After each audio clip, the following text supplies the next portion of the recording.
Hey, everybody. I'm Commissioner Tim Echols. I regulate energy in Georgia, and energy's been in all the news.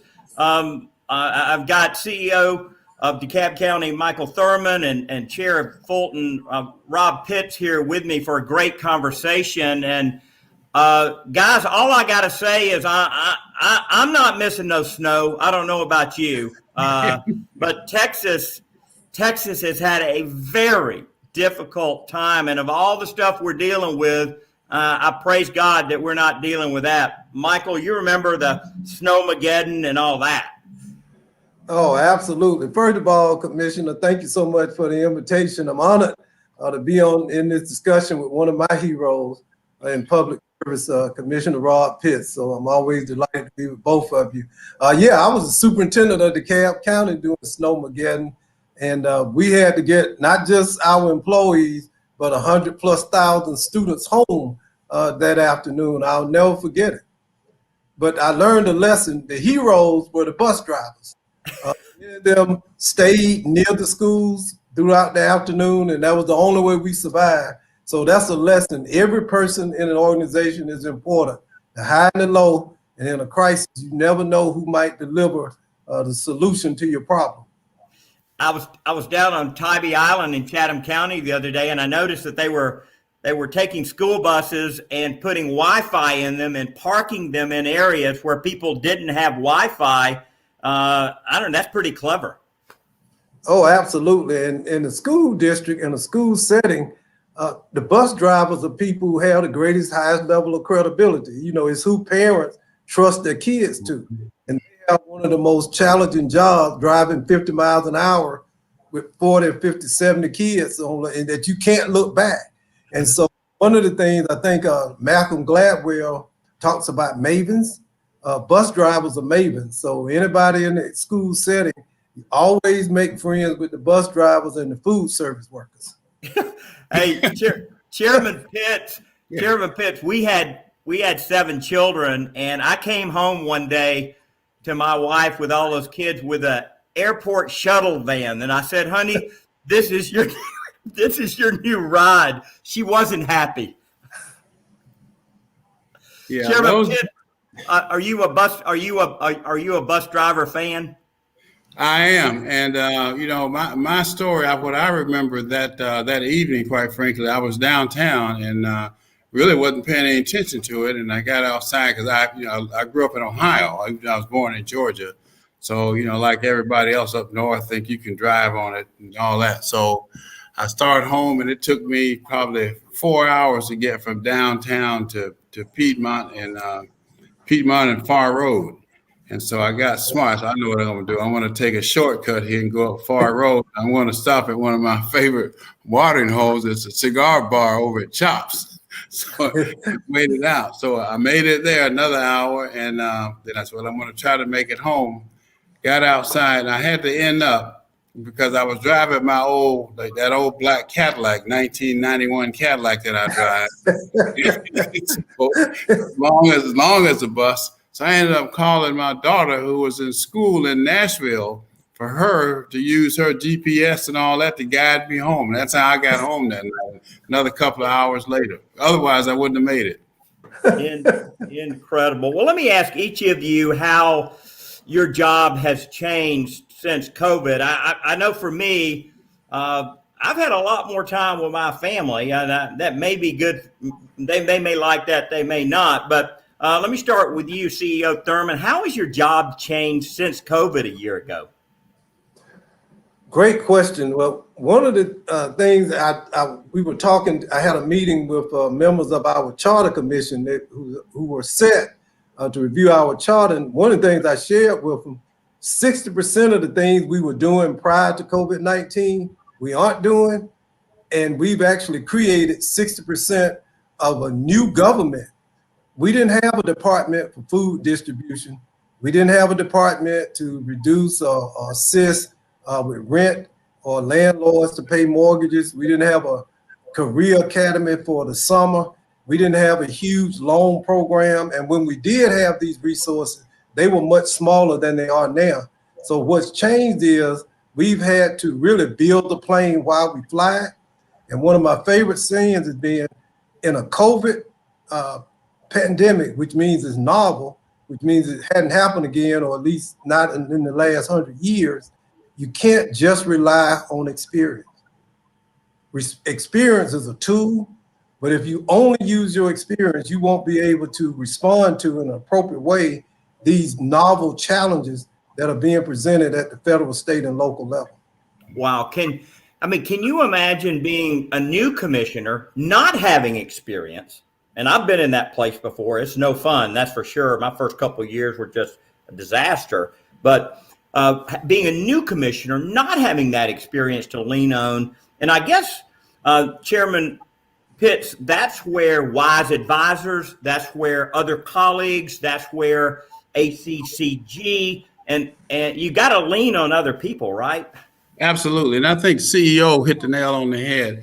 I mean, it was a learning experience every day. And this is the truth.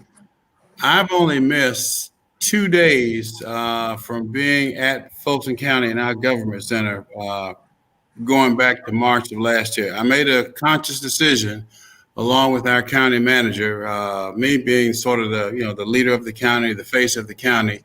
I just felt that it was important for me to be there at the command center, if you will, with the manager. So he and I have been there for 1 year. We've had a couple of other people, county attorney there with us, but we wanted to be there to show our employees, but more importantly, to show the people that we were in charge. But every day was different. We had no idea what was going to happen. And so we had to be nimble on our feet. We had to be nimble with our decision making. And I guess, but for the grace of God, we're getting through it. But we also, and Mr. CEO, you'll remember this, we would sort of communicate. At one point, it was weekly. I, along with the CEO, chair of Henry County, chair of Clayton County, chair of Rockdale, I may be missing somebody. I know it was the South Side leaders of the counties, and we would just compare notes. Well, how are you doing this? How are you doing that? And so that's how we kind of got through it. No matter how much experience you had or have, you still had to rely upon your colleagues in this case. And CEO Thurmond I may have a few more years, but he has such a varied experience. So he was always someone that we looked to hear from and hear what was going on in DeKalb County, because we're all in it together. Yeah, let me ask you, since you brought up these other commissioners, I was with the new chairman of Henry County the other day, and of course I know Chairman Cupid in Cobb County. I've helped them with some EV chargers, and we've got a new chair over in Gwinnett. And so let me ask you, what advice would you have for a new county chairman if they were asking you, hey, how can I jumpstart my tenure? I mean, let me start with you, Mr. CEO. What would be the most important advice you would give them? Well, Tim, I'm going to defer to Chairman Pitts because he's my hero. This is who I watch, and I'll let him go first, and then I'll follow Chairman Pitts because this is who I've watched him. And you said something during this pandemic. I pay attention to what Robb Pitts is saying and doing, and as best as I can. They say smart people learn from their mistakes. Yeah. The smartest people learn from other people, what the successes and their mistakes. But I know that he's one of the best in this business. And so that's who I pay attention to. Well, I mean, you're very, very kind, Mr. CEO. I would say to a new young in particular, and inexperienced, meaning someone who's not been in one of these positions for a long time, you have to listen. And you also have to do your homework. And you have to be strong enough to say no. It's easy to say yes. And I've never seen a bad program. People, I'm sure CEO would agree. Every day somebody has a great program, but every program has a price tag. You got to learn to say no. It could be your best friend, it could be your relative, it could be your college roommate. It doesn't matter, but you have to learn to say no. It's number one. Number two, to listen and to surround yourself with good hardworking, honest, professional people, people who understand that you're in public service for a reason. You're not in public service to get rich. I mean, my wife tells me all the time, she said, I mean, I could have had she says it's a hobby. You should have been working. You would be on Easy Street now if you put in as much time in a profession as you have, in public service. But I do it because I love it. I'm going to continue doing it because I love it. And I think that, you learn. I can name people who I learned from just watching when I first moved here from Ohio. Late, great Senator Leroy Johnson, Mayor Sam Massell. And let me tell you, the Maynard Jackson I had the pleasure, the honor, the privilege of serving as a young city council member with Maynard Jackson. There was only one Maynard Jackson. And following Maynard, different style altogether, just as effective, Ambassador Andrew Young. So, I mean, those were people that you worked alongside, but you recognized what they had to offer and you listened to them. There were folk in the business community. Back in the day, Mr. CEO, you know this, you didn't have all of the citizen participation that you do now. You had a few folk, black and white business people who got together. Their hearts are in the right places, their minds are in the right places, and they put their money behind making not just Atlanta and Fulton County, but DeKalb County, with the whole region. We would not be what we are, but for some of the folk that I've just mentioned. So I would say to listen and surround yourself with good associates and be able to say no, because you have to say no. CEO, I'll go to you in just a second, but him bringing up Andrew Young, my Andrew Young story is I was a young 23-year-old businessman at Beaudry Ford. You remember the old car dealership in Piedmont and Ellis? So I went to church with Harmon Bourne, the owner of that dealership, and he hired me after college. And I said, well, can I start at something like public relations? He said, no, you're going to start at the bottom, just like everybody else. And I was there, and I created this Student of the Month program for Roosevelt High School. If you remember Roosevelt over in Grant Park, and I worked with the principal and the counselors, and we would take every month an outstanding Roosevelt student, take them to lunch at the mansion. Remember the mansion up there? Oh, yeah. Piedmont and Ponce de Leon. Ponce, yeah. And they provided a free lunch. I would give them a special book, a coffee table book, and then over to Andrew Young's office for a photo and handshake with the mayor. He was mayor at the time. Mm-hmm.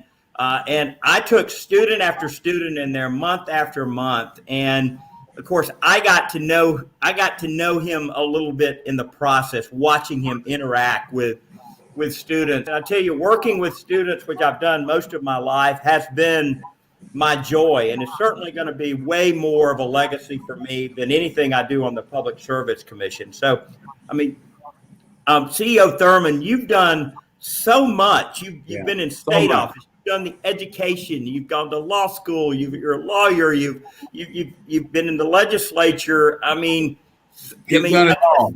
I guess depending on where you're at, you have maybe you have different advice at different times, and you've learned a lot. So share with us a little bit about what you would share with new commissioners. Well, Chairman Pitts said it. It's first, number one, it's listening. And the ability, we think about leaders, and typically I see the chairman or other politicians, yourself, we're articulating or speaking in front of crowds, but the most important skill set that any leader can have is the ability to listen, and to listen with purpose, and the ability to listen to people who might disagree with you. It's easy to listen when I'm talking to Commissioner Echols and Chairman Pitts, but the challenge is, can you or will you allow yourself to listen to people who may have different opinions from you? If you're a Democrat, whether you agree with a Republican, can you actually just listen and engage in a conversation? Whether it's black or white or progressive or conservative.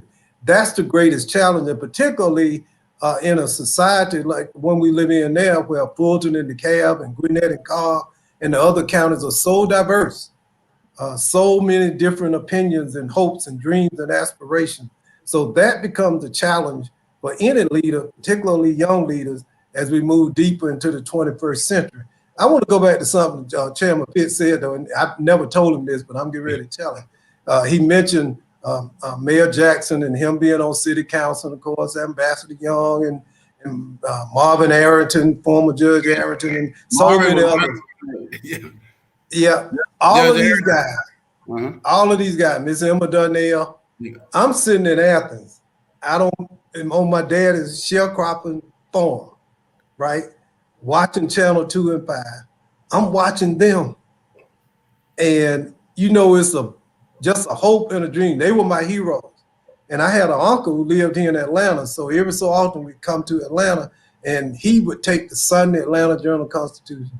And I would see these guys. I'd see Robb Pitts and Marvin Arrington and Eldrin Bell and Maynard Jackson, you name it.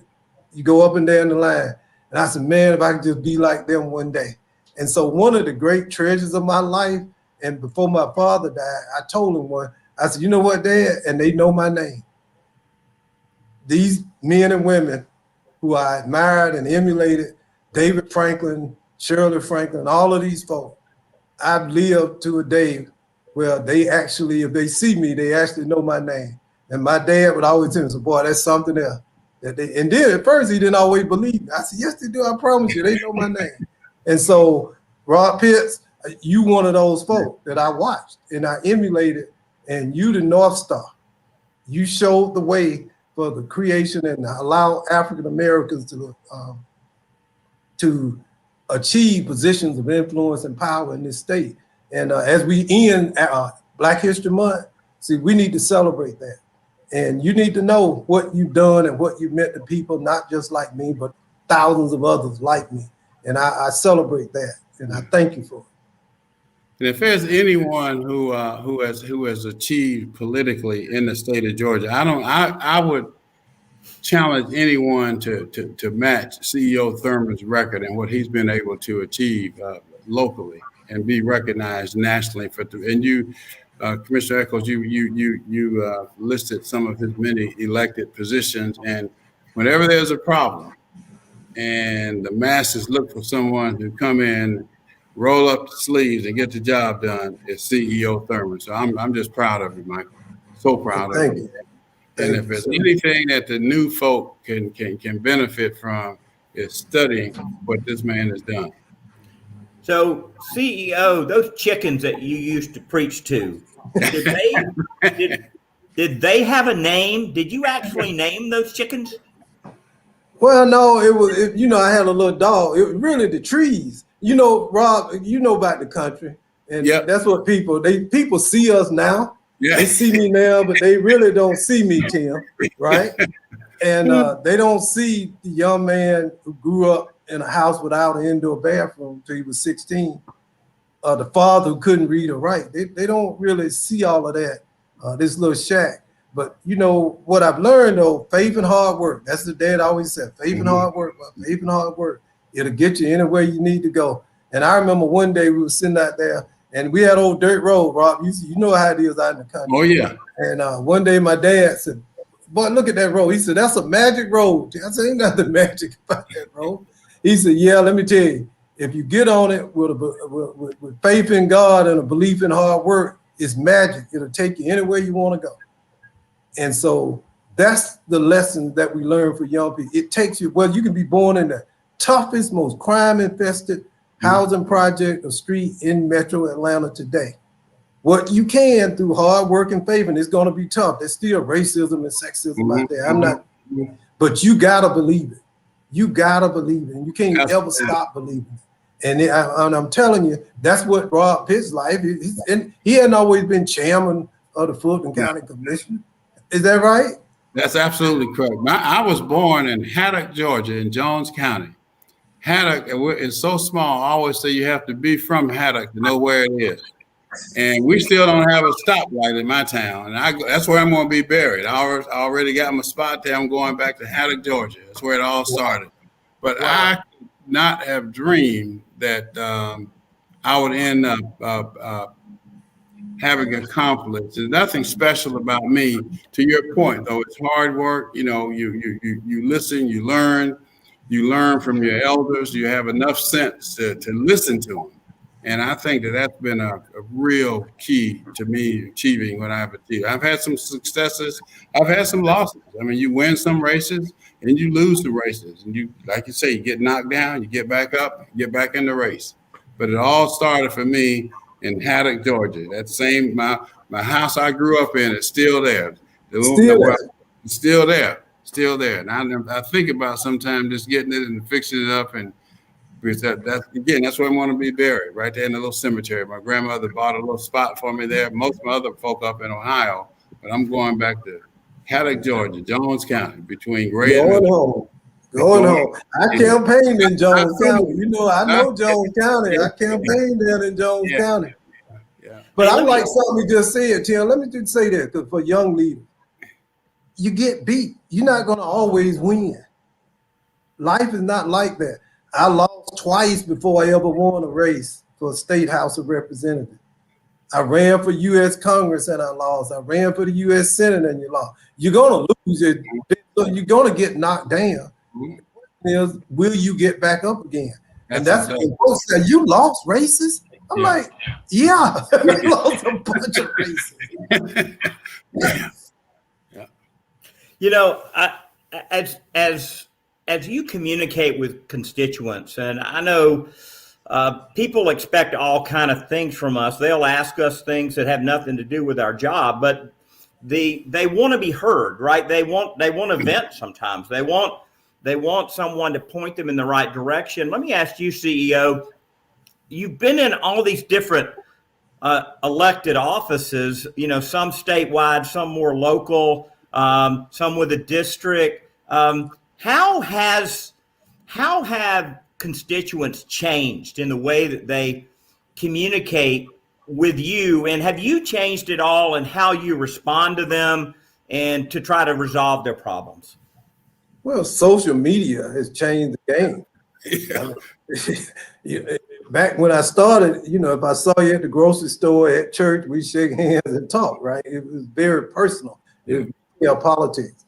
It's very different now, and it's 24/7. And the media is not just a communication, but it's how people evaluate you. And social media has no bounds.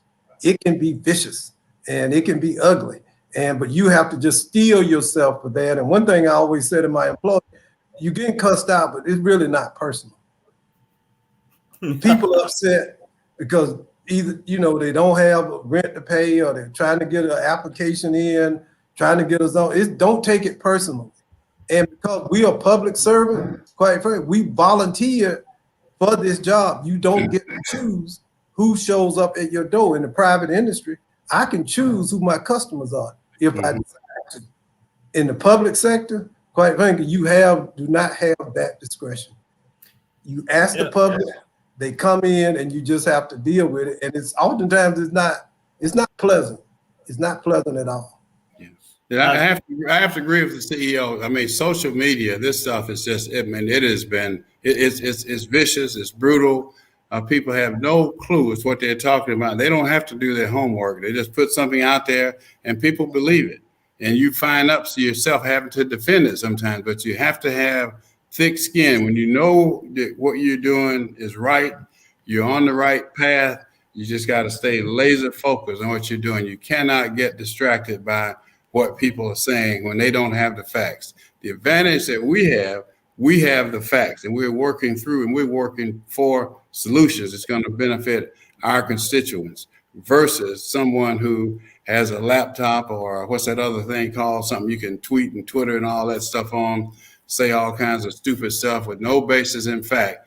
But that's just the way it is now. And so it's much more difficult now from a public relations or public communications point of view than it once was. Even the traditional media, they don't spend the time covering us like they used to. I can remember back in the day where every TV station had someone assigned to City Hall. And they were as knowledgeable about the issues as we were on the city council.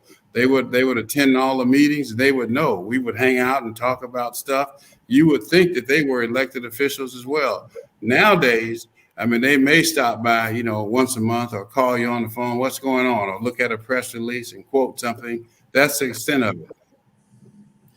Yeah, I tell folks, look, anybody that contacts me, I'm going to try to help them. But if you don't reach out and talk to me or communicate with me on some platform, I can't help you. But anybody that reaches out, I just got a text from a lady about her power bill, and I had helped her maybe a year and a half ago, and she contacted me today. Hadn't heard from her in a year and a half. Her bill's $359.05, and I just sent a note to the Salvation Army, because we've provided the Salvation Army with some funds, and I feel certain that she's going to get some help. And all she did was send me a text. And that little act of faith, I tell people, it's almost an act of faith to contact your elected official, and you're just hoping that they're going to help. And I think the burden is on us to help as much as possible. And I know y'all do that, you know, and have done it for decades. And that's what doesn't change. The joy of being able to help people, right, CEO? Oh, the small favors. I talk to my folks. Those get up every day trying to figure out some way to help somebody. Mm-hmm. Yesterday, this weekend, I ran into a lady who had a pile of brush from one of the recent storms that we hadn't picked up. So I called her. I said, "Look, go get that pile of trash today." That's going to mean everything. We distributed new roll carts, and one lady didn't want a 95 gallon; she wanted a 65. Look, go do that. Stop what you are doing, and look, that's like gold. I'm just telling you, you get it, Rob, right? You'll get the longest email of appreciation. You may have appropriated $50 million and you get no response, but you get one roll card out there. That's right. Gold. That's exactly right. Yeah. Yeah. So it's service. Chairman, I wanted to ask you, I mean, you're fluent in Spanish. I wish I was. I'm not. And you work so much in the international space. And, you know, you mentioned about how Georgia's changing. And I think about just how international, for example, Gwinnett County has become, just really hundreds of nationalities out there. And I'm wondering, as you meet Hispanic constituents, where you got that language in common with them in this fast-growing Hispanic community that we have, are they surprised with your background and language skill? Does it kind of shock them when you rattle off some Spanish?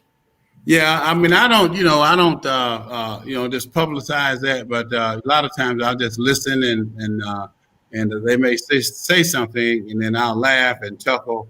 And they'll say, "Did you understand what I said?" "Yeah, I sure did." You know, but it has served me well. In fact, my first campaign when I ran for city council was Atlanta as an international city and the benefits that would accrue to the city if we were to ever become a true international city.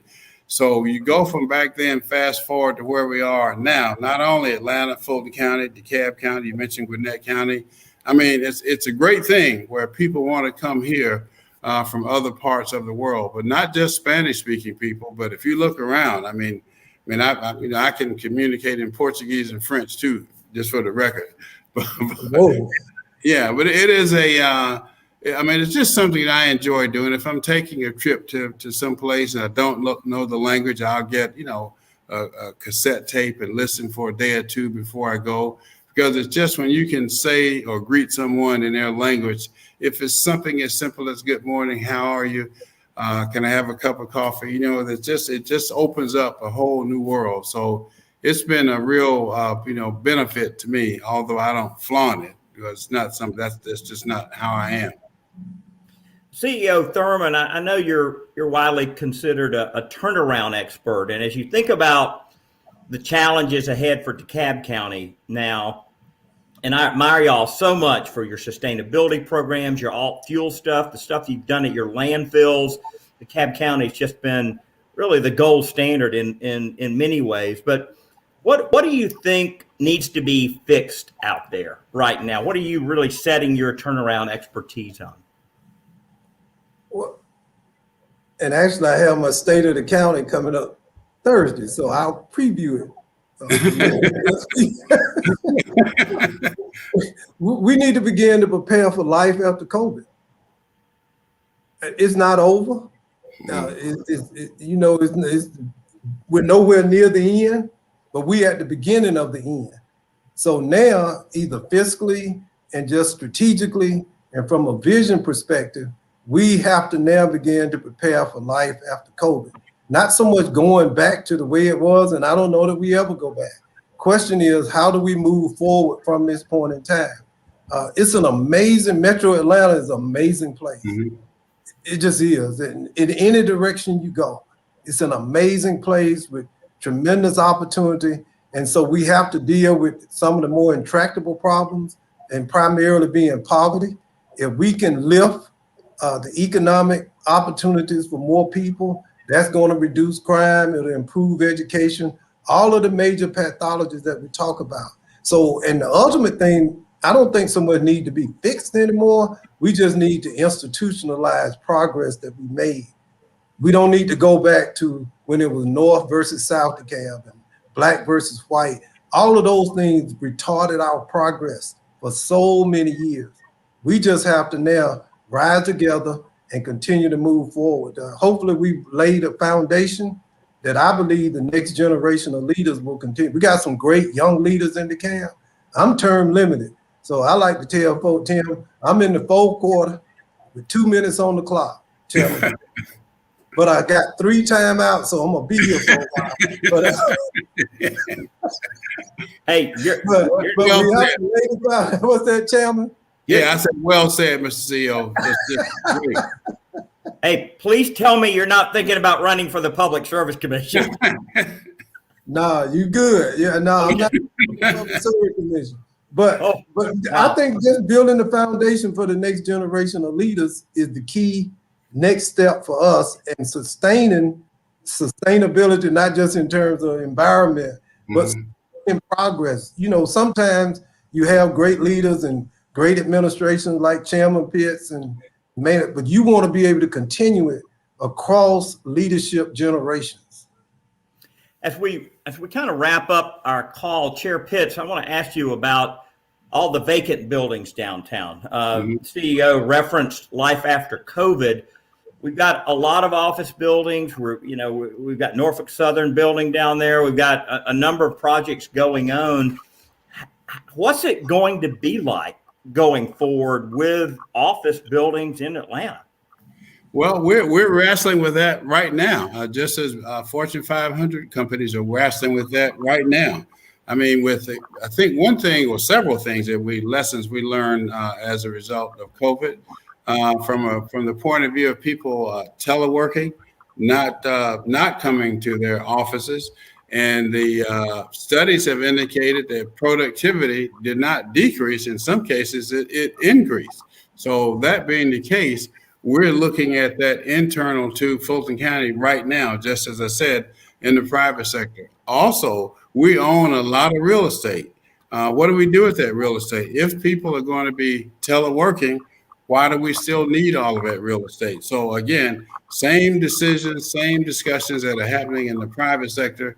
We've been having those discussions in the public sector as well. We have a task force looking at real estate and personnel. So I think as a direct result of COVID, there will be changes going forward. And even if you look at transportation, we're talking now about spending a ton of money on widening roads, all of this money that would go for improving transportation. But if you got out at all during COVID and you look on the expressways, there are very, very little vehicular traffic. Yet productivity, work was still going on. So factor on top of that, electric vehicles, autonomous vehicles, teleworking, is it really wise for us to spend as much as we had thought we were going to have to spend on roads as opposed to looking at new thinking going forward? So all of these things, and I'm sure that the CEO is having these same discussions with his colleagues as well. Hey, before we go to our last question, the folks at United Consulting were kind enough to donate 3 Cheesecake Factory gift cards, and we got some winners. We picked them from the folks that have been viewing. We've got Dominique Holman from MARTA. Congratulations. We've got Rip Robertson from the city of Tucker, and we've got Tara Surratt from Scana Energy. So you guys will get an email. Congratulations for hanging out with us at lunch, and you'll get a Cheesecake Factory. I do recommend the salted caramel. Do you have a favorite flavor over there at Cheesecake, CEO? Well, no, I like the jerk dinner. It's a menu item. It's the jerk chicken with the rice and the beans at the Cheesecake Factory. That's my favorite. All right, how about you, Chairman Pitts? You got a favorite at Cheesecake? No, not really a favorite, because I just I'm a salad guy, quite frankly. But anything with, he mentioned rice and beans, I don't think I've ever had a bad bowl of beans or rice. So I'm a big bean person. Well, this is our last question. With the new administration in the White House, what do you see as new opportunities for Fulton County, for DeKalb County, under a new president and under a new administration? We'll start with you, CEO. First of all, I think President Biden has made it clear that his primary goal is to bring America together again, to heal the wounds that have festered over the last 4 years. As he said so eloquently, he's the president of the United States, not the blue states or the red states, but the United States. By taking that position, that means all options are on the table for us to address, as Chairman Pitts talked about, continuing to build out a regional transportation system that gives us the opportunity to create a more diverse workforce, a workforce that creates jobs and elevates those who are unemployed as well as those who are working on the lower end of the income scale. By taking that position, I think it opens America up to being America that we all love.